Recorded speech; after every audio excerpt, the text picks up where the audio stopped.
नमस्कार। वक्त बड़ी बहस का है। मैं हूं राजेश कुमार और मैं हूं आपके साथ मोनिका गुप्ता। उत्तर प्रदेश में विधानसभा चुनाव के लिए अभी काफी समय बचा है, लेकिन सियासी बिसात अभी से बिछाई जा रही है और समाजवादी पार्टी ने एक बार फिर बहुजन समाज पार्टी को झटका दिया है। सपा अध्यक्ष अखिलेश यादव की मौजूदगी में बीएसपी नेता कैलाश नाथ सिंह यादव समेत कई नेताओं ने समाजवादी पार्टी का दामन थाम लिया। तो वहीं आपको बता दें कि कैलाश नाथ सिंह यादव के अलावा बाल कुमार पटेल, केसर जहां, सुनील यादव, कांग्रेस नेता राम सिंह पटेल, रमेश राही, जास्मीन अंसारी, अशफाक खां, जेडीयू नेता अरविंद सिंह पटेल, आशीष मिश्रा समेत कई नेता जो हैं सपा में शामिल हुए हैं। सपा की सदस्यता उन्होंने ली है। इस दौरान अखिलेश यादव की अगर बात करें तो उन्होंने भारतीय जनता पार्टी पर कई निशाना उन्होंने साधे हैं। उन्होंने कई आरोप भारतीय जनता पार्टी पर लगाए हैं। उन्होंने कहा कि भारतीय जनता पार्टी समाज को बांटने वाली और राजनीति, नफरत की राजनीति फैलाने वाली पार्टी है और दिवाला, लोगों का दिवाला निकालने वाली पार्टी है भारतीय जनता पार्टी। ये तमाम आरोप लगाए अखिलेश यादव ने। इसके अलावा नोटबंदी को लेकर भी वो सरकार को घेरते हुए नजर आए, क्योंकि नोटबंदी के भी 4 साल पूरे हो चुके हैं और उसको लेकर भी वो सरकार पर बरसते हुए दिखाई दिए। उन्होंने कहा कि जनता उससे निराश हुई है, हासिल कुछ नहीं हुआ। पूर्वांचल एक्सप्रेसवे के सहारे हमारे भी, यानी अखिलेश यादव ने बीजेपी को निशाने पर लिया। उन्होंने कहा कि यूपी में एक्सप्रेसवे जो बना वैसा एक्सप्रेसवे पूरे देश में कहीं नहीं बना, यानी अपने कार्यकाल के दौरान जो काम किए उसको लेके वो यहां पे जिक्र करते नजर आए कि हमने बेहतर काम किया, विकास के कई काम किए जो आज तक नहीं हुए। और इसके अलावा वो भारतीय जनता पार्टी पर जमकर बरसे। बड़ी बात यह कि लगातार अखिलेश यादव संगठन को मजबूत कर रहे हैं। तो बीजेपी ने लोगों का दिवाला निकाला है, यह अखिलेश यादव ने कहा। सरकार बनाने के लिए बीजेपी ने नोटबंदी की थी, जिनके पास काला धन था तो देश छोड़कर चले गए। ये तमाम बातें अखिलेश यादव की हैं और नोटबंदी ने अर्थव्यवस्था की कमर तोड़ी है, ये एक बड़ी बात कही है और हर साल वो बोलते रहे। नोटबंदी के बाद से ही बीजेपी ने देश की जनता को निराश किया है और भारतीय जनता पार्टी ने पूरे देश की जनता का भरोसा तोड़ा है, ये भी अखिलेश ने कहा। बीजेपी समाज को बांटने की राजनीति कर रही है। एक के बाद एक उनकी हर अगर लाइन को देखा जाए तो हर एक लाइन में निशाने पर सरकार है। कहीं पे बांटने की बात की जा रही है, कहीं पे निराश होने की, कहीं अर्थव्यवस्था को पटरी से उतारने की, कहीं पे अर्थव्यवस्था को बेदम करने की बात अखिलेश की तरफ से की जा रही है। बिल्कुल, तो कई सारे आरोप यहां पर अखिलेश यादव द्वारा लगाए गए और शुरू से ही उनके द्वारा यह कहा जाता है कि तमाम जो काम है भारतीय जनता पार्टी की तरफ से जो गिनवाए जाते हैं वो तमाम काम जो है वो फीते काटने का काम करते हैं। तमाम जो पहले के काम है समाजवादी पार्टी के, उन्हीं के फीते काट रही है भारतीय जनता पार्टी। और ऐसे में अब जब प्रेस कॉन्फ्रेंस अखिलेश यादव की हुई तो उसमें उन्होंने तमाम बड़े आरोप लगाए। नोटबंदी को लेकर खास तौर पर निशाना उन्होंने साधा और उन्होंने कहा कि नकली नोट अभी भी बरकरार है, इसी के साथ घोटाला और भ्रष्टाचार भी बेहिसाब है। 15 लाख खाते में नए लोगों के आए हैं। तो ये तमाम बड़े सवाल और तमाम बड़े निशाने जो है यहाँ पर भारतीय जनता पार्टी पर तमाम बड़े आरोप लगाते हुए अखिलेश यादव ने ये सब तमाम चीजें कही। और आज प्रेस कॉन्फ्रेंस में तमाम बड़े नेताओं ने समाजवादी पार्टी का दामन थामा। कई बड़े नेता जो कि कांग्रेस से हैं वो समाजवादी पार्टी में शामिल हुए, साथ ही साथ बीएसपी के भी तमाम बड़े नेता जो है वो सपा में शामिल हुए। तो ऐसे में अपने संगठन को मजबूत करने में लगातार लगे हुए हैं अखिलेश यादव और उनका कॉन्फिडेंस लेवल भी यहाँ पर बढ़ता हुआ दिख रहा है, क्योंकि उन्होंने कहा कि अब प्रदेश में समाजवादी पार्टी जो है वो वापसी करेगी। प्रदेश की जनता अब भारतीय जनता पार्टी को नकारेगी। तो हर दल के नेता जो हैं वो अब सपा का रुख करते हुए दिखाई दे रहे हैं। पिछले कई दिनों में कई नेताओं ने समाजवादी पार्टी का दामन थामा है। यानी अखिलेश यादव की एक कोशिश है कि 2022 से पहले संगठन को और बेहतर किया जाए, मजबूत किया जाए और वो लोग जो प्रभावित कर सकते हैं मतदाताओं को, जो पार्टी को और मजबूत कर सकते हैं, मजबूती दे सकते हैं, उनका साथ लिया जा रहा है। उनका ये कहना है कि लोग हमारे साथ जुड़ना चाहते हैं और निशाने पे उनके सर कही है, चाहे नोटबंदी को आधार बनाकर, चाहे अर्थव्यवस्था को आधार बनाकर, चाहे देश को बांटने की बात को लेकर। इन तमाम बिंदुओं का जिक्र करके अखिलेश यादव मौजूदा सरकार को घेरते रहे हैं। उनके निशाने पे केंद्र भी है, उनके निशाने पे राज्य सरकार भी है। और बड़ी बात उन्होंने ये कही कि जो नोटबंदी की गई थी वो चुनाव जीतने के लिए की गई थी। देश को निराश किया है भारतीय जनता पार्टी ने, यह भी अखिलेश यादव ने किया। ये वो नाम है सुनील यादव जो समाजवादी पार्टी में शामिल हुए हैं। कुछ और नाम है इसी तरह के जो इस वक्त टेलीविजन स्क्रीन पे चल रहे हैं। कांग्रेस नेता राम सिंह पटेल जो है वो भी समाजवादी पार्टी में शामिल हुए हैं और रमेश राही हैं, उन्होंने भी सपा का दामन थामा है। इसके अलावा जास्मीन अंसारी हैं, ये भी पार्टी में शामिल हुई हैं अखिलेश यादव की मौजूदगी में, और कुछ अशफाक खान हैं वो भी समाजवादी पार्टी में शामिल हुए हैं। कई ऐसे बड़े नाम हैं जो जेडीयू नेता अरविंद सिंह पटेल की अगर बात करें तो वो भी सपा में शामिल हुए हैं समाजवादी पार्टी में। इसके अलावा आशीष मिश्रा है, ऐसे कई नाम हैं जो आज पार्टी में शामिल हुए हैं। तो बीजेपी ने लोगों का दिवाला निकाला है, लोगों को निराश किया है, अर्थव्यवस्था चौपट कर दी, देश को बांटने का काम किया। ये तमाम आरोप भी अखिलेश यादव की तरफ से लगाए गए हैं। बिल्कुल, तो नोटबंदी पर खास तौर पर यहाँ पर घेरते हुए नजर आए अखिलेश यादव और कहा कि नोटबंदी अर्थव्यवस्था की कमर तोड़ दी है और आम जनता को यहाँ पर परेशान किया गया। जो बड़े बड़े उद्योगपति थे उनको परेशानी नहीं हुई, नोटबंदी से जो गरीब जनता थी उनको परेशानियों का सामना करना पड़ा। बीजेपी ने पूरे देश की जनता के साथ धोखा किया है, बीजेपी समाज को बांटने की राजनीति कर रही है।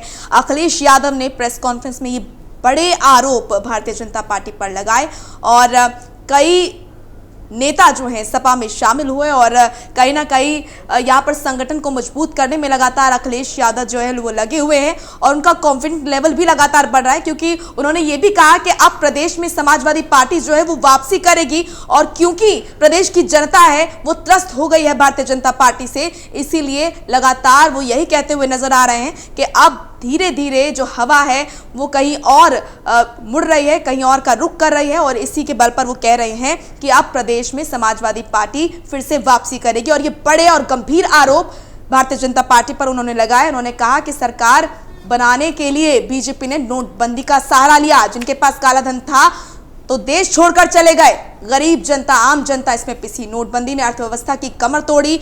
नोटबंदी को लेकर खास तौर पर सरकार और प्रदेश सरकार पर बरसे अखिलेश यादव। बीजेपी नफरत और समाज को बांटने की राजनीति करती है।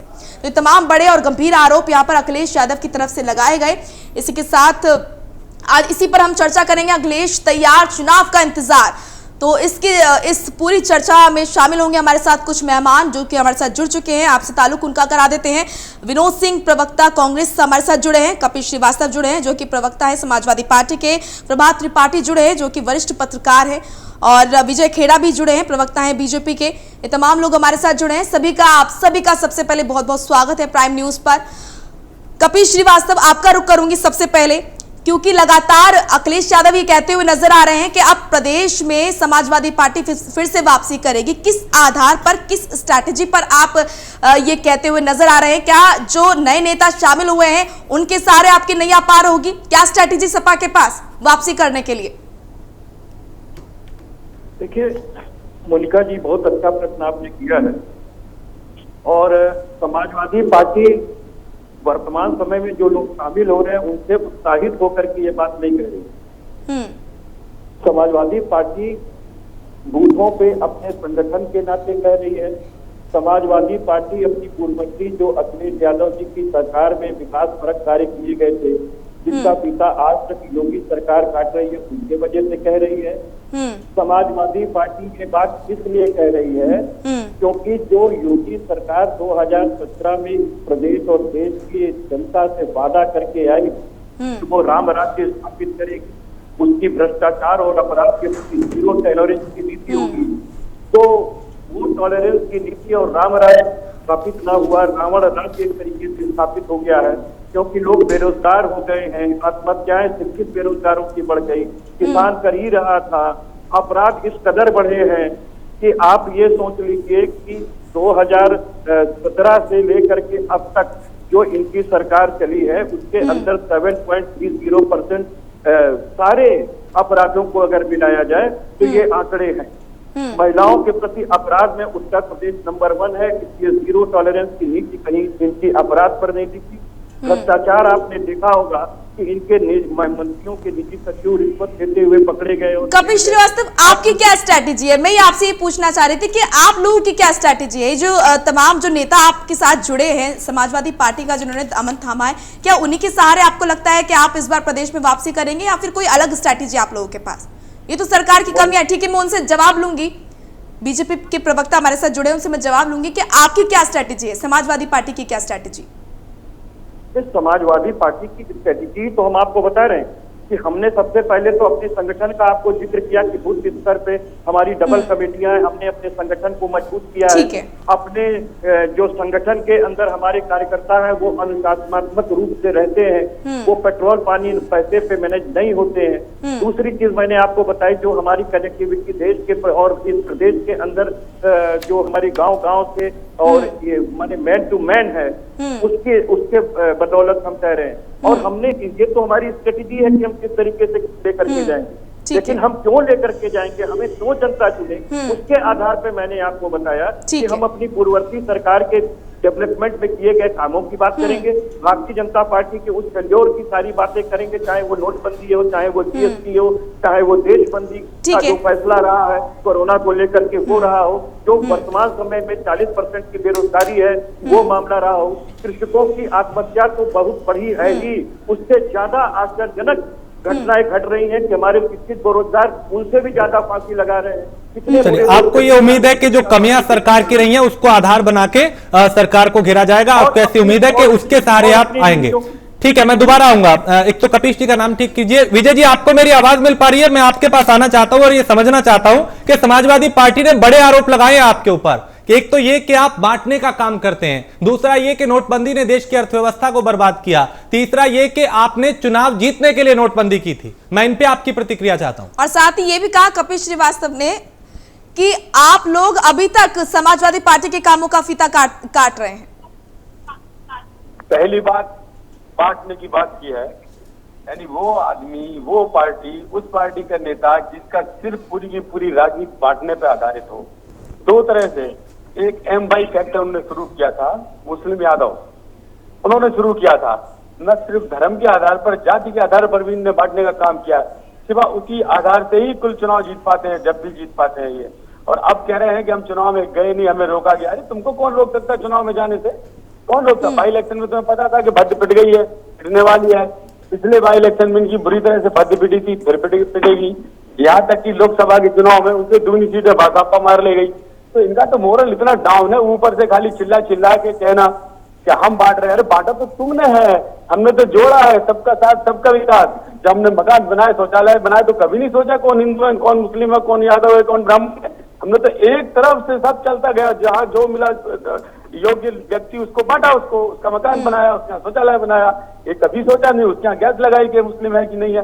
ये काम इन्होंने किया और उत्तर प्रदेश को बांट बांट के जो राजनीति की थी वो अब खत्म हो चुकी इनकी राजनीति। अब मोदी जी के आने के बाद ये जाति पाति धर्म का जो इनकी राजनीति था उसका तो भट्टा बैठ गया, पुलिंदा इनका बन गया है। दूसरी बात आपने एक बात और कही अभी, ये कह रहे थे हम चुनाव में नहीं जा पा रहे हैं। और तीसरी अर्थव्यवस्था। अरे अर्थव्यवस्था की जिनको ABCD नहीं आती है वो अर्थव्यवस्था की बात कर रहे हैं। आपने पूरा चौपट कर दिया, आपने समांतर सरकार चला के गुंडों की अर्थव्यवस्था पूरी चौपट कर दी। जितने गुंडे माफिया थे सबको सरकारी जमीनें कब्जा करवा दी। अभी आपने देख लिया 6-8 मंजिल की जमीन बनी हुई है, अरबों रुपए की प्रॉपर्टी एक एक माफिया को आपने प्रोवाइड कर दी। अब हमने जाके उनको पकड़ा है, तकलीफ हो रही है आपको। सरकार तो आपकी चल रही है, सरकार को मुख्यमंत्री आपके मंत्री आज जेल में है, सारी जमीन कब्जा करके सरकारी नाले वाले नदी तालाब कोई छोड़ा नहीं था उन्होंने। आजम खान जी आज जेल में है, क्यों है? हमने डाला क्या? आपकी हरकतें ऐसी थी कि अब चले गए जेल में। अब झूठ बोल रहे हैं कि हम कर रहे हैं। अभी आपने फिर बांटने का काम करना है। एक ही जाति और एक ही धर्म के लोगों को आपने नौकरियां दी, सारी की सारी 100 में से 50 ही नौकरियां ऐसी गई हुई है। और हमसे बेरोजगार की बात कर रहे हैं तो आप बेरोजगार की बात सुनोगे तो भी बता देंगे आपको। अकेले पुलिस विभाग में ठीक है विजय खेड़ा जी, ठीक है, आप विभाग में 28,000 से ज्यादा गई है अभी नौकरी। ठीक है, आपने जो तमाम बातें कही है उस पर कपिल श्रीवास्तव की टिप्पणी मैं लूंगी, लेकिन उससे पहले मैं विजय खेड़ा जी आपके पास आऊंगी। ठीक है, आऊंगी आपके पास भी विजय खेड़ा जी, लेकिन माफ कीजिएगा विनोद सिंह जी आपके पास आऊंगी। आपकी पार्टी को छोड़कर, कांग्रेस को छोड़कर कहीं और का रुख कर रहे हैं आपके नेता, ये अच्छे संकेत नहीं है क्या? कांग्रेस के नेतृत्व पर भरोसा नहीं रह गया आपके नेताओं को? देखिए, आमतौर पर पूरी कांग्रेस पार्टी, कांग्रेस जन पूरे जोश ऊर्जा के साथ बीजेपी के तानाशाही, झूठ, जुमले और दमनकारी नीतियों के खिलाफ जनता की आवाज बनके, जन जन की आवाज बनके सड़कों पर है। और कांग्रेस पार्टी एकमात्र पार्टी है तो भारतीय जनता पार्टी के किसी भी प्रकार के दबाव, झूठ, छल प्रपंच को पूरे देश में इनका पर्दाफाश किया जा रहा है और जो इनकी जिम्मेदारियां हैं उसको हम इनसे सवालों से, जिम्मेदारियों से बचने नहीं देना चाह रहे। इसीलिए भारतीय जनता पार्टी पूरी तरीके से हताशा में है। विनोद कल जी। 10 तारीख है, मैंने पहले भी आपके कार्यक्रम में कहा है, ठीक है, कल के परिणाम के बाद भारतीय जनता पार्टी नरेंद्र मोदी की बहुत दबाव ठीक है दबाव में है। विनोद जी, लेकिन मेरा सवाल ये नीतीश था कुमार की तरह कि कांग्रेस को छोड़कर देखिए, कहीं और का रुख कर रहे हैं आपके नेता, ये अच्छे संकेत नहीं है आगे के लिए। नीतीश कुमार जी की तरह नरेंद्र मोदी जी का भी एक बयान आने वाला है, जल्दी आएगा, जो कहेंगे कि अब मेरा ये चुनाव से कोई वास्ता नहीं रहा, नाता नहीं रहा। ठीक है। वो भी टायर्ड और रिटायर्ड हो चुके हैं। हाँ। भारतीय जनता पार्टी अपने झूठ के दलदल में फंस चुकी है, ठीक है। क्योंकि भारत की जनता ने इनके हाँ। झूठ को तमाचा मारने का काम किया है, जवाब देने का काम ठीक है, आप किया मेरे है। सवाल का जवाब तो दे दीजिए आप। मैंने ये कहा कि आपकी जो पार्टी के नेता है कांग्रेस को छोड़कर कहीं और का रुख क्यों कर रहे हैं, ये अच्छे संकेत नहीं है क्या? कांग्रेस के नेतृत्व पर भरोसा नहीं रह गया है? मैंने पहले कहा सबको भरोसा है। देखिए कई बार होता है, कुछ लोग, सब स्वतंत्र हैं, हर पार्टी में लोग, कुछ लोग आते जाते हैं, लेकिन ये कतई तो ये कोई चिंता ऐसी का बात विषय है ना नहीं आपके लिए, तो कांग्रेस पार्टी के देखिए, लिए।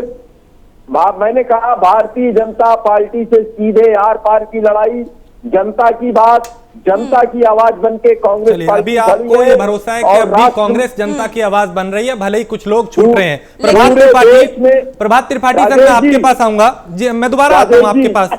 विनोद दोबारा आता हूँ। जन जन की एक पुकार, हाँ। कांग्रेस लाओ, देश बचाओ। चलिए, मैं दोबारा आऊंगा आपके पास। प्रभात जी, ये संकेत क्या कहते हैं, चाहे कांग्रेस के नेता हो या बीएसपी के या दूसरे दलों के, समाजवादी पार्टी का रुख कर रहे हैं। पिछले कई दिनों में हमने कई बड़े नामों को भी देखा, क्या संकेत है ये? देखिए राजेश जी, जिस तरीके से उत्तर प्रदेश के उपचुनाव का परिणाम कल आने वाला है, पटना से झंडे रह गए हैं और संभावना है कि समाजवादी पार्टी एक अच्छा प्रदर्शन कर रही है। और देखिए ये चुनाव ये संकेत देंगे कि भारतीय जनता पार्टी से सीधी लड़ाई सेकंड नंबर की पार्टी कौन है, फर्स्ट और सेकंड नंबर की, ये भारतीय जनता पार्टी से लड़ती हुई दिखाई दे। तो समाजवादी पार्टी में जो भगदड़ मच रही, लोग जा रहे हैं, हौसले बुलंद हैं लोगों के, और वो उनको ये उम्मीद है कि अखिलेश की सरकार वापस विकास के मामले में जो सरकार ने काम किए थे, एक्सप्रेसवे बनाए या जो भी काम किए, हो सकता है कि अखिलेश जो है फाइट करेंगे भारतीय जनता पार्टी से और सरकार बनाने की स्थिति में आने की संभावना है। तो वही लोग जाते हैं जहां उनका भविष्य सुरक्षित होता है। देखिए राजनीति बड़ी अवसरवादी राजनीति होती है।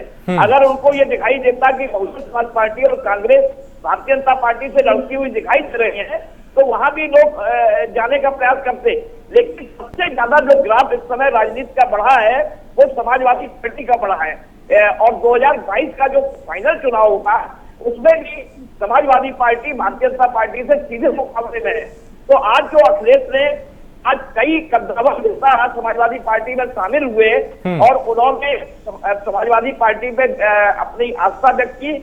मैं तो ये कहूंगा कि उन्होंने अपने भविष्य को सुरक्षित करने का एक इंतजाम किया राजनीति में, जिसे कहते हैं कि राजनीति में भविष्य को सुरक्षित करने का।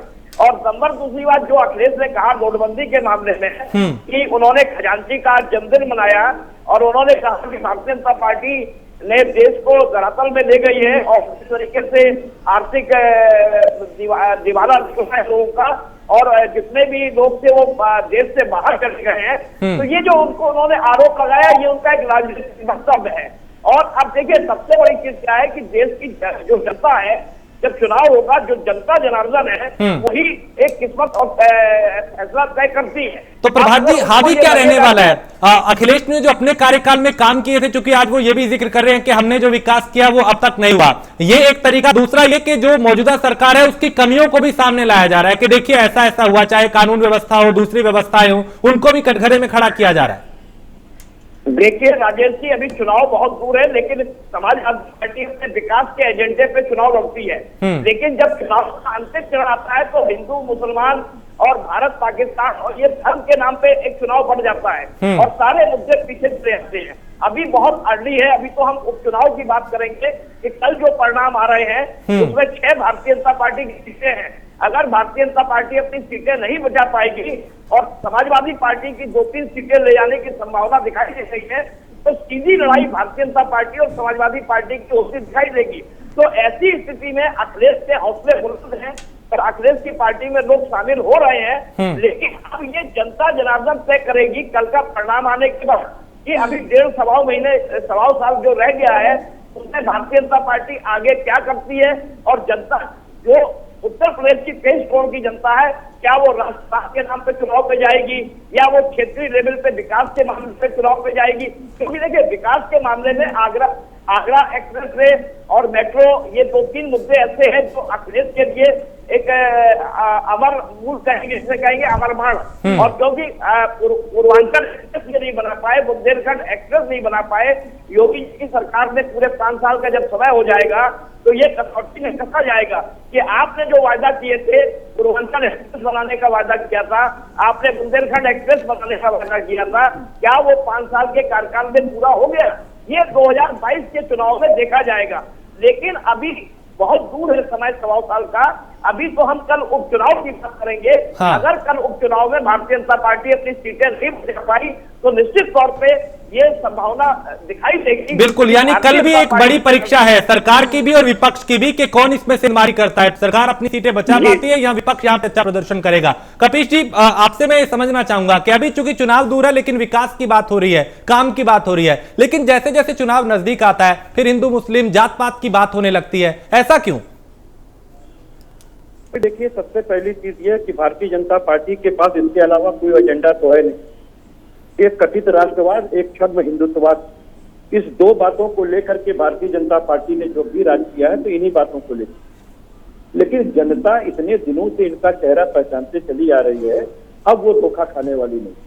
क्योंकि माननीय मोदी जी ने जब नोटबंदी की थी उसके बाद देश की जनता से उन्होंने 50 दिन मांगे थे राजू, आपको याद होगा कि मुझे आप 50 दिन दे दो, हम आपके सपनों का भारत आपको देंगे।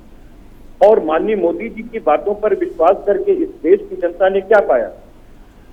वो 40% की बेरोजगारी पाली और -23.9% की जीडीपी पाली।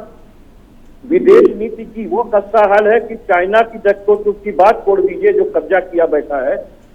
सीधी सी बात समझिए कि नेपाल आंख दिखा रहा है, जिससे हमारा बेटी और रोटी का रिश्ता है।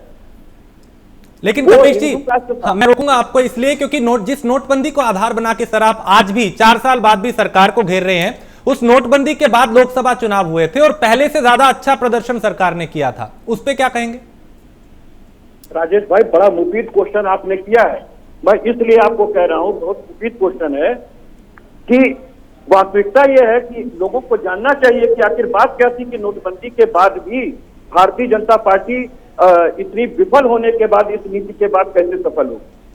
ये आश्चर्यजनक चीजें जो वाकई जो आपने क्वेश्चन पूछा है, ये देश की जनता जानना चाहिए और आपने अवसर दिया है। मैं स्पष्ट आपको बात बता दूं कि जब इन्होंने जीएसटी लागू की 12 बजे रात के अंदर और 32 बार उन्होंने वो किया था, 32 बार जो है बार बार इन्होंने उसके स्लैब में परिवर्तन किया, उसके अंदर परिवर्तन लेके आए। जीएसटी आज फेल्योर है, भ्रष्टाचार आज खुल करके उसके सामने आ गया जीएसटी के अंदर। नोटबंदी के अंदर जो 50 दिन मांगे थे और भारत को के भविष्य को बदलने की बात कही थी, और उन्होंने जगह जगह ये बातें की। पहले उन्होंने कहा आतंकवाद खत्म हो जाएगा, फिर उन्होंने कहा कि इससे काला धन खत्म हो जाएगा। आपको याद होगा कि 15 लाख करोड़ रुपए जो हमारे 1000 और 500 के नोट के जो बदले गए थे, उसकी पूरी की पूरी रकम रिजर्व बैंक के अंदर पहुंच गई, तो काला धन आ गया। तो काला धन तो इन्हीं के पास था जिसको वो दूसरी जनता के बीच में खोज रहे थे। और खजांची का जन्म भी इसीलिए हो गया था कि एक गरीब महिला लाइन में लगी हुई थी 500 रुपए की। तो आप इस बात को समझिए कि देश की जनता को समझने में थोड़ा सा देरी जरूर लगी है, लेकिन जनता के सामने जो -23.9% की जीडीपी है और 40% की बेरोजगारी है, ये उसका दूरगामी परिणाम है जो आज जनता भोग रही है। और इसको कोरोना के लिए जिम्मेदार मत ठहराइएगा, क्योंकि ठहराया जा सकता है, ऐसा बिल्कुल नहीं है। क्योंकि कोरोना के पहले जो सर्वे आया 2 मार्च सन 2020 को, उसमें 9% की बेरोजगारी दर थी और इनकी वास्तविकता ये थी कि 2.5% से कम इनकी जीडीपी थी। और आप देखिए औसत आय तक इनकी गिर चुकी है और ये बांग्लादेश से भी निर्यात में पीछे हो चुके हैं। हमारी जीडीपी बांग्लादेश से पीछे हो चुकी है। तो इस तरीके से जो विफलता है वो अब खुल करके सामने आई है, क्योंकि उस समय डायरेक्ट जो है वो जनता पे प्रभाव नहीं पड़ा था, इस वजह से ये चुन करके चले आए। विजय जी, जिस तरीके से ठीक है जिस तरीके से हम पिछले कई दिनों से देख रहे हैं, चाहे कांग्रेस के नेता हो, बीएसपी के या दूसरे दिलों का, उनका झुकाव जो है वो समाजवादी पार्टी की तरफ है, सपा की तरफ वो आ रहे हैं और संगठन मजबूत हो रहा है। सपा को यह उम्मीद है कि 2022 में वो बेहतर प्रदर्शन करेंगे, बल्कि सरकार बनाएंगे। ऐसे में आपके लिए चुनौती और चिंता की बात है? तो बहुत बड़ी चीज है। वो कहीं मुकाबले पासिंग में तो आए पहले चुनाव लड़ने के। मैं कह रहा हूँ नोटबंदी की अभी आप बात बार बार ये लोग कर रहे हैं, मैं तो चाहता हूँ नोटबंदी की बात करें और जनता फिर खुल के वोट देगी भारतीय जनता पार्टी को। उनको पता है नोटबंदी गरीबों के लिए अच्छी साबित हुई, वरदान साबित हुआ। नोटबंदी तो जिनके पास काला धन था उनको ही तकलीफ हुई है ना। बड़े बड़े नोट कहाँ गरीबों के पास होते हैं? थोड़ी नोटबंदी जब की गई उस समय क्या बड़े बड़े हजारों के नोट क्या लोगों के पास था? गरीब लोगों के पास, मिडिल क्लास तक के पास नहीं थे। लाखों करोड़ रुपए जो काला धन इकट्ठा करके बैठे थे, उसका तुरंत नतीजा भी निकला। उसका तुरंत नतीजा भी निकला है। आप देख लीजिएगा, जिन लोगों के पास 4-4 फ्लैट थे, 6-6 फ्लैट थे, जमीन में पैसा लगाते थे, सब बंद हो गए, खाली पड़े हैं। आप कोई नहीं खरीद रहा। नंबर 2 का पैसा लेके घूमते रहिए, आप बाजार में प्लॉट मकान नहीं खरीद पाएंगे। नोटबंदी का यही तो फायदा हुआ है। नोटबंदी से अगर फायदा नहीं होता तो लोग सभा में बम्पर जीतते, पिछली बार से अधिक जीते नहीं। देशों में भी चुनाव जीते हमने। इनसे पूछ लीजिए राजेश भाई, आपका नंबर है तो इनसे बुलवा लीजिए, अगर मेरा है तो मैं बोल लूं। बता नहीं पाएंगे। एक सेकंड कपीश जी, एक सेकंड करके प्रस्तुत करते हैं। ठीक, कपीश जी, उम्रदार हो गए उसके नहीं, जो सवाल पूछा है फिर इससे वो बचेंगे। एक सेकंड आप रुकिए, मैं आप ही की बात पहुंचा देता हूं। सर, वो ये कह रहे हैं कि फिर फायदा क्या हुआ? नोटबंदी का कोई एक लाभ बताइए जो हुआ हो, जिसका आप लोग जिक्र करते हो। ये क्या सपा प्रवक्ता है क्या? विजय जी बताऊं? अरे जो बोलने में डिस्टर्ब कर रहे हैं सपा वाले हैं क्या? तो बताऊं। जी, सपा वाले ही हैं, आप चुप हैं, आप अपनी बात रखें। हाँ, मतलब ये समझते हैं कि डिबेट को घुमाने से इनकी बात जो है वो साबित हो जाएगी। अरे डिबेट घुमाने से कुछ नहीं होगा, उल्टे पकड़े जाएंगे आप, समझ गए? अभी आपका काला चिट्ठा खोलना चालू करूंगा 5 साल का, तो हमसे विकास की बात कर रहे हो? क्या फायदा हुआ? घंटे वाला बना के गायब हो गए थे, फाउंडेशन से बनाते हैं ना हर चीज को। एक बात बताइए, समय लगे कुछ भी लगे, बनाएंगे फाउंडेशन से। अटल रोड देख लो जाके, अभी अटल टनल देख लो, खाली बना के दिखा दी ना 1 मिनट में। कितनी उम्र नेशनल हाईवे देख लो, कितने किलोमीटर रोड बनाते हैं, पहले से 6 गुना बना रहे हैं। कब तक आप झूठ बोलेंगे? विकास में हमसे मुकाबला करने की बहुत दूर की बात है। अब बात करने लायक भी नहीं है। एक कारण बता दीजिए, पासिंग तक भी नहीं आ सकते हैं। और अभी चुनाव में छुपे छुपे घूम रहे बाई इलेक्शन में, क्यों नहीं गए अपने प्रत्याशियों को समर्थन करने?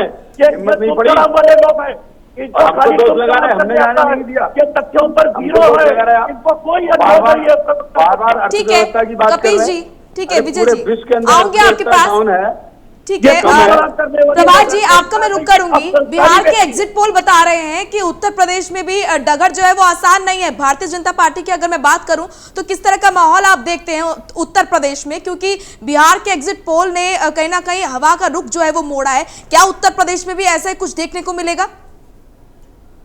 देखिए मोनिका जी, जिस तरीके से रुझान आए हैं, एग्जिट पोल कई बार मैनिपुलेटेड होते हैं, कई बार नहीं भी होते हैं। परिवर्तन का चुनाव नहीं है, लेकिन चुनाव परिणाम एक संकेत देंगे कि 2022 का जो फाइनल होगा उसमें कौन सी पार्टी भारतीय जनता पार्टी से लड़ती हुई दिखाई देगी। और भारतीय जनता पार्टी के लिए कठिन अग्नि परीक्षा है कि 6 सीटें को अपनी बचानी है। अगर भारतीय जनता पार्टी 6 सीटों में जितनी भी सीट लूज करेगी तो उसका एंटी ये संदेश जाएगा कि भारतीय जनता पार्टी की जो एंटी कन्वेंसी थी वो 2022 में चलेगी। क्योंकि एक बड़ी चीज क्या है कि सत्ता का चुनाव ऐसे कोई परिवर्तन का चुनाव नहीं है कि सत्ता बदल जाएगी। समाजवादी पार्टी के संगठन का इतना मजबूत होना क्या भारतीय जनता पार्टी के लिए टेंशन बढ़ा रहा है? ये चिंता की बात? निश्चित तौर पर देखिए, नहीं निश्चित तौर पर है, क्योंकि ब्राह्मण समाज पूरा ब्राह्मण वर्ग 13% 12% जो ब्राह्मण समाज है वो भारतीय जनता पार्टी से नाराज दिखाई दे रहा है।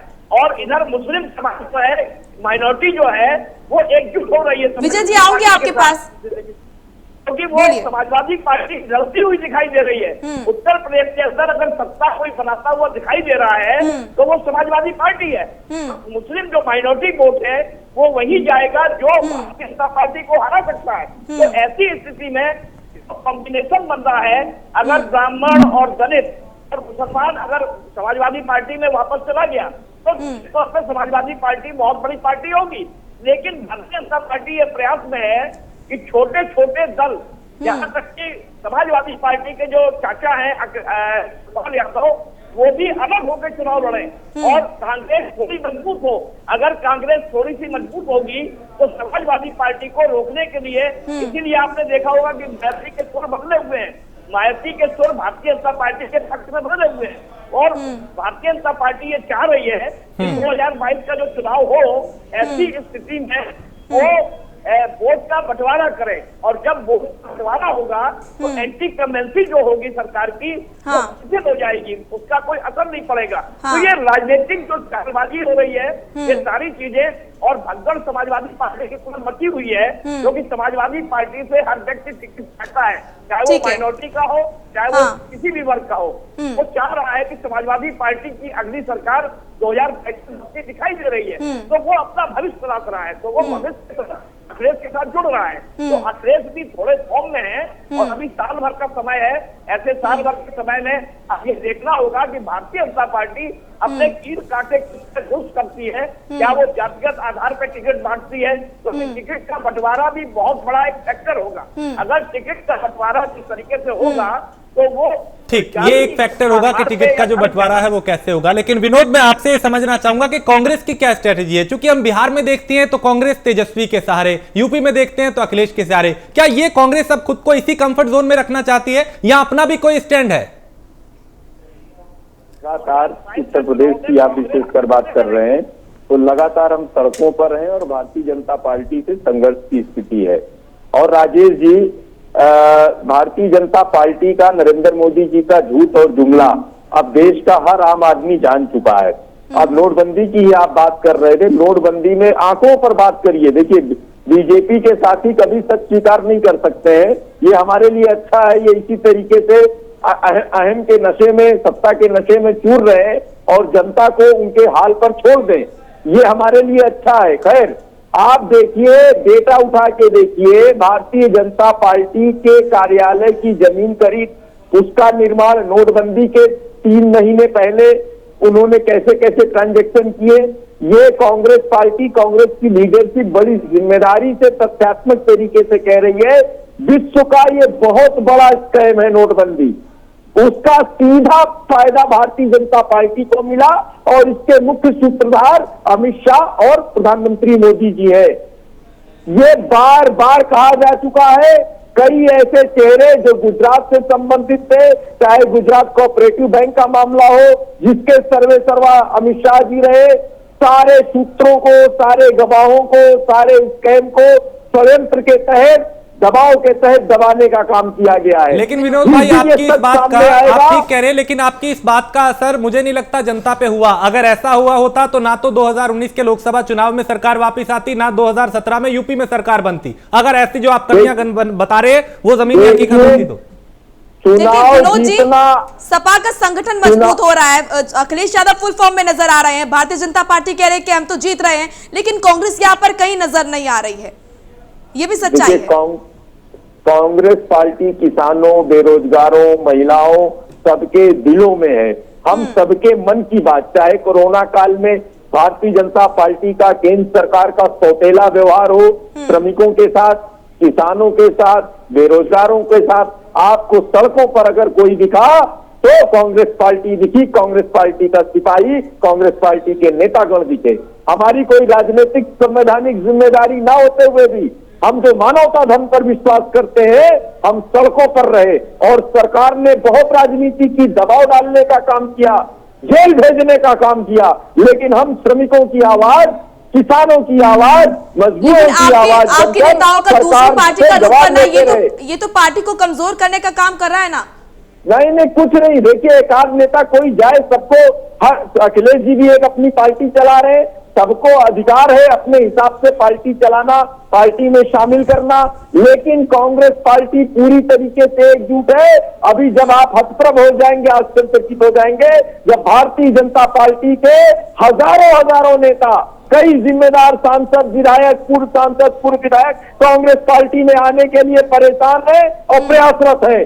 समय आने दीजिए, देखिए आगे आगे क्या होता है। अब देश में एक ही नारा, जन जन की हित पर कांग्रेस लाओ, देश बचाओ। इन्होंने देश के साथ धोखा किया है, देश के भविष्य के साथ खिलवाड़ किया है। आप जीडीपी की हालत देखिए, पर कैपिटा इनकम देखिए, आंकड़ों पर बात करिए। कोई भारतीय जनता पार्टी में चुनौती देता हूं, आंकड़ों पर बात करके दिखाए। क्या सर्विस इंडस्ट्री का क्या हाल है, मैन्युफैक्चरिंग इंडस्ट्री का क्या हाल है, आपके टेक्सटाइल इंडस्ट्री का क्या हाल है। इन्होंने क्या मजाक बना के रख दिया है। भारत के भविष्य के साथ, भारत की संभावनाओं के साथ खेलने का काम किया है। और झूठ और जुमले की आवाज में, शोर शराबे में, तानाशाही में, दबाव की राजनीति में अगर सबसे ज्यादा नुकसान हुआ है तो देश के युवाओं का, देश के महिलाओं का और भविष्य का नुकसान हुआ है। और कांग्रेस पार्टी ये होने नहीं देगी। विजय जी, ये बड़ा आरोप आपके ऊपर लगाया है कि आप लोग गुमराह कर रहे हैं, झूठ बोल रहे हैं, जुमलेबाजी कर रहे हैं, हकीकत जो है वो कुछ और है। विजय खेरा जी, कांग्रेस प्रवक्ता का यह बड़ा आरोप है कि आप लोग झूठ बहुत बोल रहे हैं, आप लोग जुमलेबाजी बहुत कर रहे हैं, जमीनी हकीकत कुछ और है, सुनहरे सपने कुछ और दिखाए जाते हैं। नहीं सर, थोड़ा जोर से बोलिए, नहीं समझ पाया।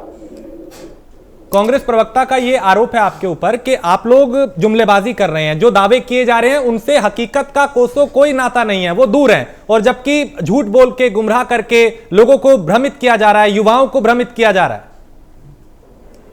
क्या ये हकीकत नहीं है कि पहले से तिगनी रोज नेशनल हाईवे बनती है? क्या ये हकीकत नहीं है कि हिंदुस्तान भर में करोड़ों शौचालय देके बिल्कुल शौच बाहर पर जो करते थे उसको फ्री कर दिया? क्या ये हकीकत नहीं है कि लाखों लाखों मकान उत्तर प्रदेश में गरीबों को, हर जाति और आदिवासियों को मिल गए? ये क्या हकीकत नहीं है? सामने बोल रही है ना। क्या ये हकीकत नहीं है कि एमएससी में करोड़ों जॉब देश भर में मिले और अकेले उत्तर प्रदेश में लाखों मिले हैं?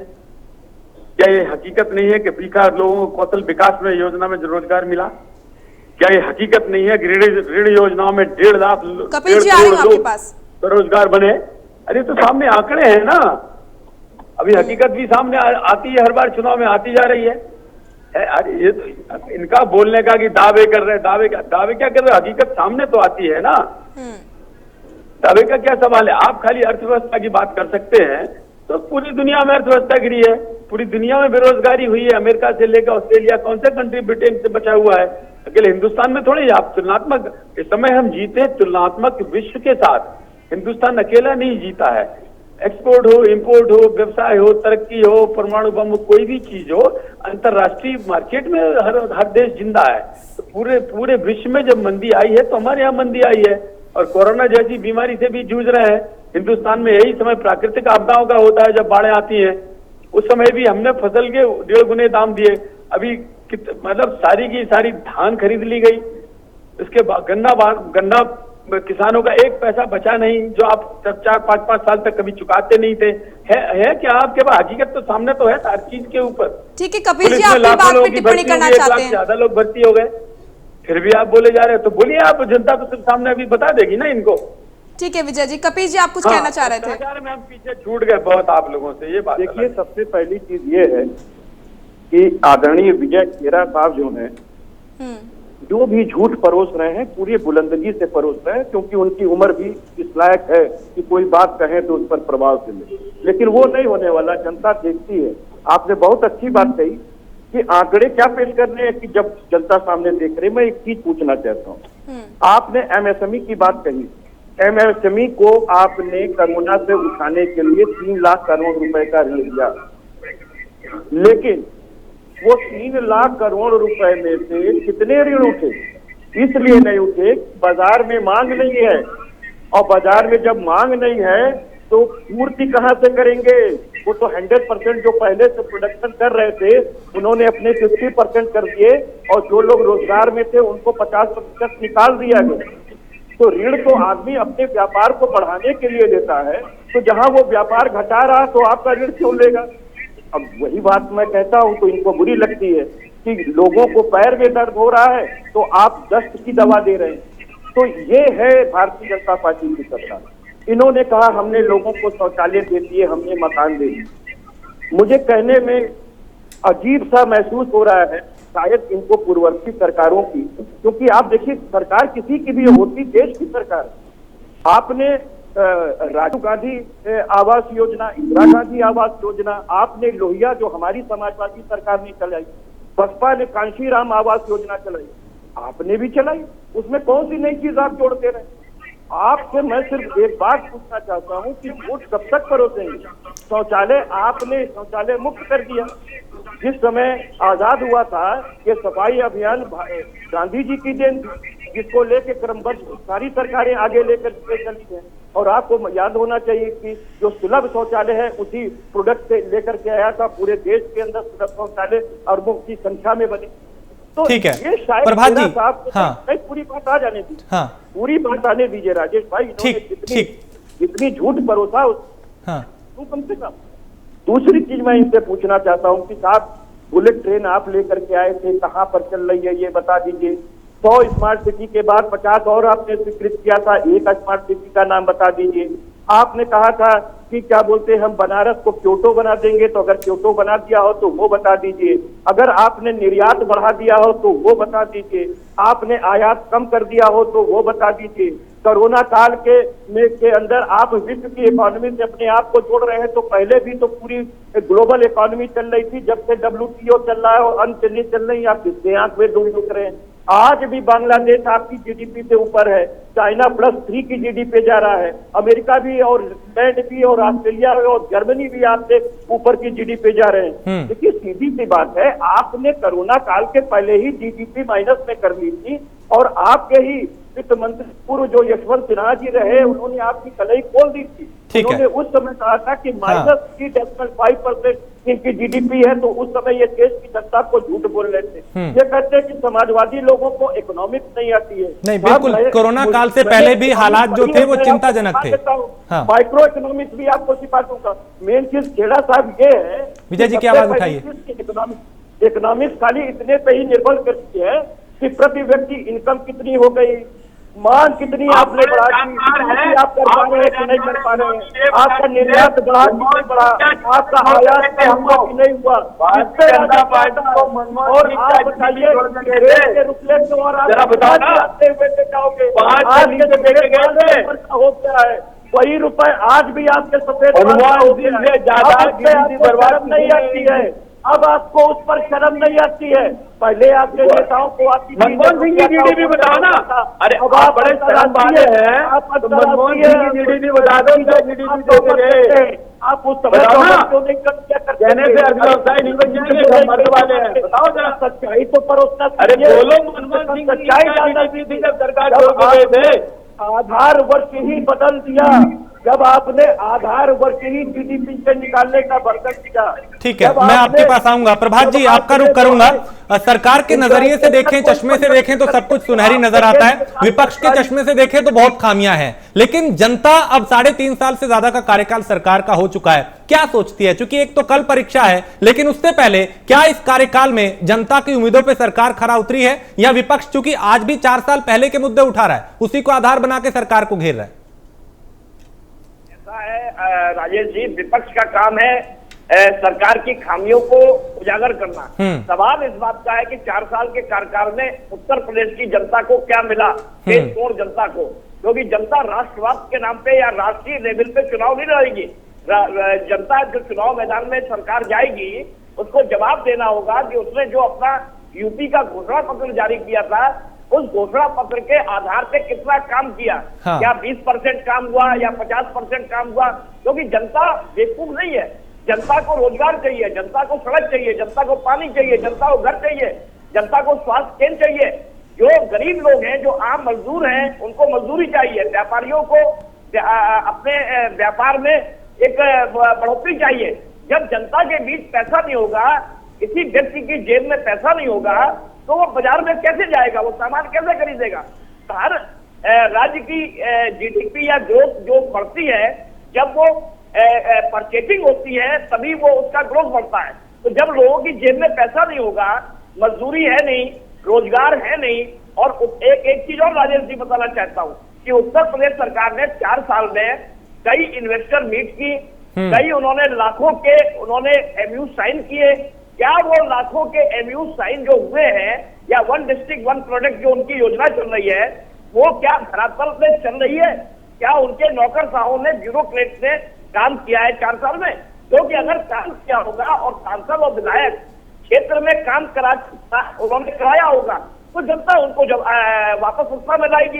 तो ये सारी चीजें कसौटी में कसी जाएंगी भारतीय जनता पार्टी की योगी सरकार के लिए। और प्रदेश की कानून व्यवस्था है, कई अन्य ज्वलंत कई नए मुद्दे हैं, 2022 में चुनावी मुद्दे बनेंगे। और मैं एक चीज और बता दूं राजेश जी, कि भारतीय जनता पार्टी हो या कांग्रेस हो या समाजवादी पार्टी हो, समाजवादी पार्टी ने 5 साल अखिलेश की सरकार चलाई, जनता ने वो सरकार भी देखी। 3 दशक से कांग्रेस उत्तर प्रदेश की राजनीति से गायब है, तो कांग्रेस का संगठन बहुत कमजोर है। कांग्रेस अगर बहुत कुछ बढ़ेगी 50-60 सीटों में चली आएगी, सरकार बनाने की स्थिति में नहीं दिखाई दे रही है।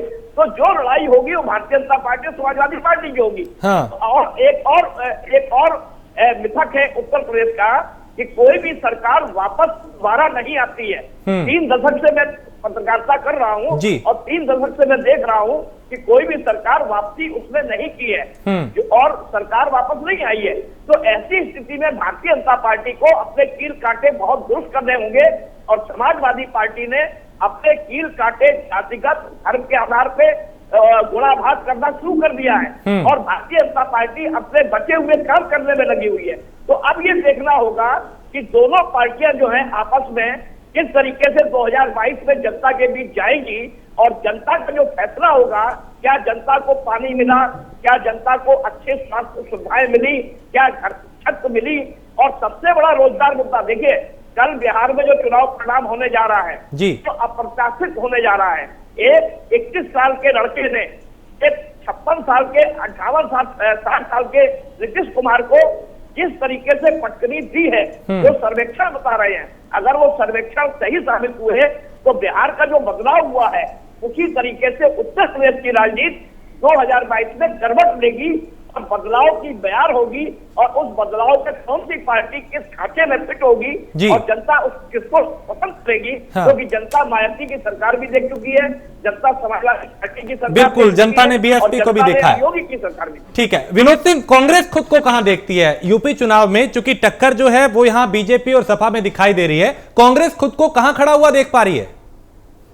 चुनाव आते आते कांग्रेस मुख्य लड़ाई में रहेगी, केंद्र में रहेगी और हम सीधे भारतीय जनता पार्टी से लड़ाई लड़ेंगे, क्योंकि हम जनता की आवाज बनकर लगातार पूरे देश में, इसी चाहे आप झारखंड का मामला देख लीजिए, छत्तीसगढ़ देख लीजिए, मध्य प्रदेश देख लीजिए, राजस्थान देख लीजिए, हर जगह हम सीधी लड़ाई लड़ रहे हैं और इनके षड्यंत्र का, इनके प्रपंच का पर्दाफाश करने का काम कर रहे हैं। और उत्तर प्रदेश की जनता के हृदय में हम है, उत्तर प्रदेश की जन भावनाओं को समझते हुए लगातार हमारा शीर्ष नेतृत्व सड़कों पर है। और आप चुनाव आते आते आश्चर्यचकित होंगे, जैसे कल आप चुनाव परिणाम से बिहार में आश्चर्यचकित होंगे, उसी तरीके से उत्तर प्रदेश अभी समय बाकी है। हमारी सीधी लड़ाई भारतीय जनता पार्टी के छल प्रपंच। लेकिन विनोद जी, जो चीजें हो रही है वो अच्छे संकेत आपके लिए नजर नहीं आ रहे हैं उसमें? देखिए, सारे संकेत सब जनता के साथ है और भारतीय जनता पार्टी के खिलाफ है। लेकिन आपके खुद के नेता आपके साथ नजर नहीं आ रहे हैं? नहीं, सारे नेता एक साथ हैं। अभी चुनाव के समय मैंने पहले कहा, सभी पार्टियों के नेता प्रयासरत हैं, परेशान हैं और कांग्रेस में आने के लिए इच्छुक हैं, तड़प रहे हैं। समय आप देखिएगा, आते आते चुनाव आते आते किस रंग, किस फ्लेवर में चुनाव लड़ा जाएगा। विनोद जी, लेकिन जो चीजें नजर आ रही है वो तो कुछ और ही नजर आ रही है। आपके जो नेता है वो और पार्टी में जाने के लिए उत्सुक है। अरे छोड़िए, उत्तर प्रदेश में कांग्रेस मुख्य भूमिका में, अग्रणी भूमिका में रहेगी, केंद्रीय भूमिका में रहेगी। ठीक है, क्योंकि हम जनता से जुड़े हुए जन जन के ज्वलंत सवालों को एड्रेस करने का काम कर रहे हैं। ठीक है विनोद जी, आऊंगी आपके पास। विजय खेड़ा जी, आपका रुख करूंगी। कपिल श्रीवास्तव जी का कहना है कि आप जो है वो झूठ परोसते हैं लोगों को, जनता को। अब तक भारतीय जनता पार्टी जो है वो सिर्फ झूठ परोसती आई है, सच कहीं नहीं। अच्छा, अगर हमने 5 साल झूठ परोसा था तो दोबारा फिर 5 साल के लिए जनता ने हम पे भरोसा भी किया और दुगना भरोसा किया है। इसका जवाब इनके पास? ठीक है, जवाब होगा। ठीक है, कपिल जी जवाब दीजिए। अब सवाल ये, मेरे पास जवाब है। आप कह रहे हैं ना झूठ परोसते हैं, जी। झूठ परोसते थे जो लोग, उनका जमाना चला गया। अब वो झूठ नहीं परोसते थे, सिर्फ डिवाइड पॉलिसी थी वो जनता की है। जो कांग्रेस ने मुस्लिम के वोट पाने के लिए तुष्टीकरण की राजनीति की थी, जिसमें यहाँ तक मनमोहन सिंह एक सेकंड कपिल जी, एक बार जी विजय जी की बात पूरी होने दीजिए, फिर मैं आपके पास आ रही हूँ। माइनॉरिटीज का पहला अधिकार है, ये मनमोहन सिंह जी ने बोला था, माइनॉरिटीज के ऊपर हमारा पहला अधिकार है। अभी शशि थरूर जी क्या बोल रहे हैं कि मुस्लिम्स को हम पहले जॉब देंगे। अरे क्या हो क्या रहा है, ये देश को बांटने की 24 घंटे एक ही राजनीति है इनके पास। क्यों मुस्लिम्स को आप पहले जॉब देंगे, क्यों पहले उनका अधिकार है स्रोतों के ऊपर, क्या जवाब है तुम्हारे पास? मनमोहन सिंह झूठ बोलते हैं, आप झूठ को जबरदस्ती ढकना चाहते हैं। ठीक है कपिल जी, विजय जी का कहना है झूठ तो आप बोलते हैं।